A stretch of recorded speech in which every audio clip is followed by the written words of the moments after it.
Okay, we're at the music school grounds, looking at the garden. It's a school day, so it's a little bit tricky, because I'm usually not allowed to film on school days. But we've got the plan. This is Alex. Alex has been a great supporter of mine since the very beginning.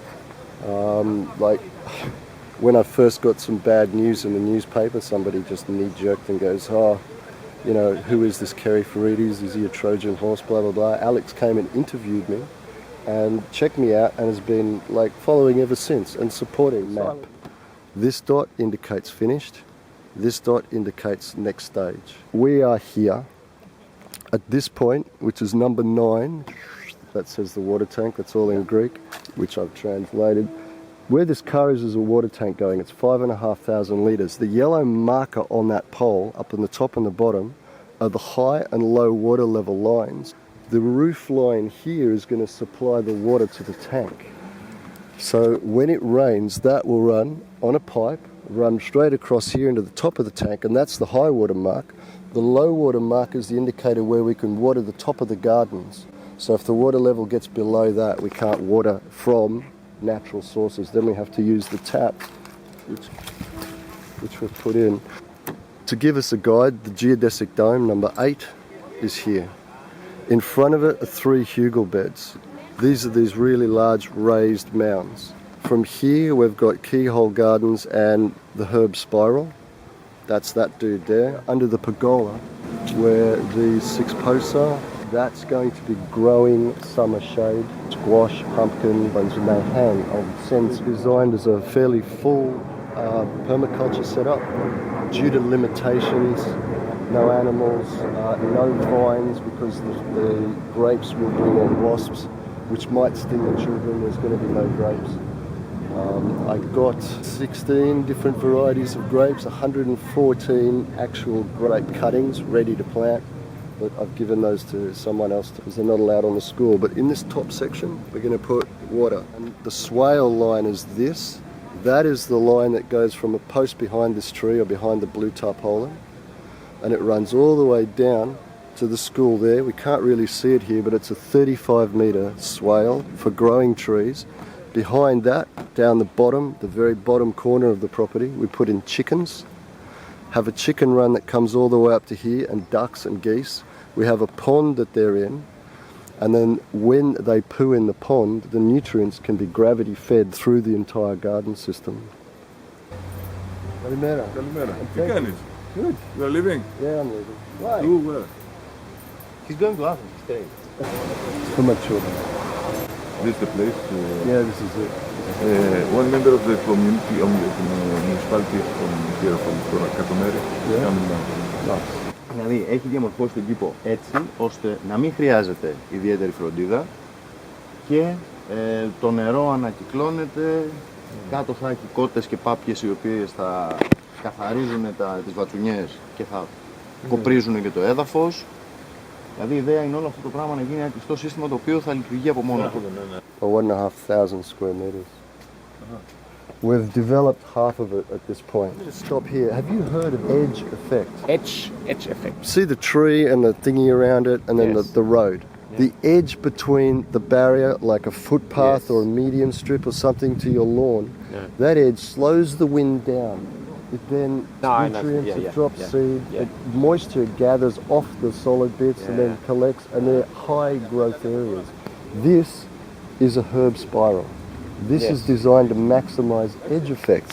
You know, you have an edge here where the rain hits and falls off, so this is a high growth area, and this is all designed to grow herbs. I will send you a link that shows you what herbs like high dry, low wet, hot sunny areas, shady areas, and there's a whole list of where you plant your herbs in a herb spiral. I've made this one in wood because it's all the material that I had. There's steep areas like up here, and come with me. This is a system for slowing erosion in gullies. They're called gabions. The purpose of them is to slow the water down. This is a keyhole garden. Keyhole? Yep. It's designed to confuse the insects. When an insect flies over a straight line of corn and it likes corn, it goes corn, corn, corn, and it just lowers down and lands on your corn.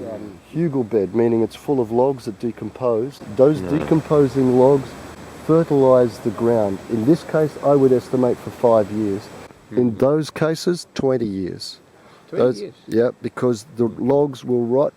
They'll form mycelium or fungus. They'll form all the microbiology, and they just keep it fertilizing. But it's a good idea to use worms, which are going in here, as well as the compost, to top up the nutrients. And so it's all natural, it's organic. That stops the insects.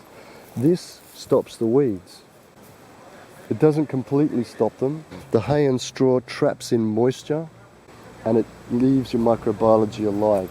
I've raised all of these beds to stop people walking on them. If you don't compress them, you don't also get a weed problem. They're in no dig garden, which means you don't dig them up and you flip them, you leave them covered. When you want to plant, you separate the soil and you plant. Hey, Sophia. Yeah, that's... what are you doing after 5 years when it's all rotten down? As you harvest your plant, instead of pulling it out by the roots and then throwing that away, you leave the roots in, you chop the plant off at the base. Those roots then become more nutrient for the ground, and you drop the rest straight on top. So your new mulch layer is the growth that you had the year before, and that feeds it continuously. And Have you ever tried out olive leaves? Yes. They're allelopathic. Everything in here is solid wood from these trees. And that's all been buried in here. Instead of burning it, you bury it, but you need a year. The branches, all. how thick they are. They're full thickness. Full thickness, you didn't cut anything? No, just put them in full length, full thickness, and then went The down. thickest one on the bottom and then a smaller Exactly. to the That top. gives you a When you higher plant a growth tomato area. in there in springtime, Yeah. the roots will find enough Nutrient. moisture so they will not dry out. These act as a sponge. This compost was made from oleander. It smells very nice, Yeah. beautiful flowers, but Poisonous. it's poisonous. The said time on this, within, what was it, 6 weeks, 90% of the toxins are gone. In 6 weeks? Yeah, and by the time the compost is complete, 100% of the toxins are gone. It's now beautiful soil and animal rich. It's quite amazing to see. Worm farm, the actual bridge down there is going up here, and that's going to be the worm farm. So your nutrients for your garden really is the worm too. It's the juices that come out of the worms. Oh, these are so cool. Yes. These are all heritage. They were donated from a Yaponos called Costa. On the right-hand turn to Castagna. So I'm planting, which is a part of the swale technology, which is this mound. I'm planting on the top side 5 nitrogen fixing trees. And then the point of putting the nitrogen in the ground is when you chop the tree, it chops the roots. And that puts the nitrogen in your soil. That feeds the system. Yes,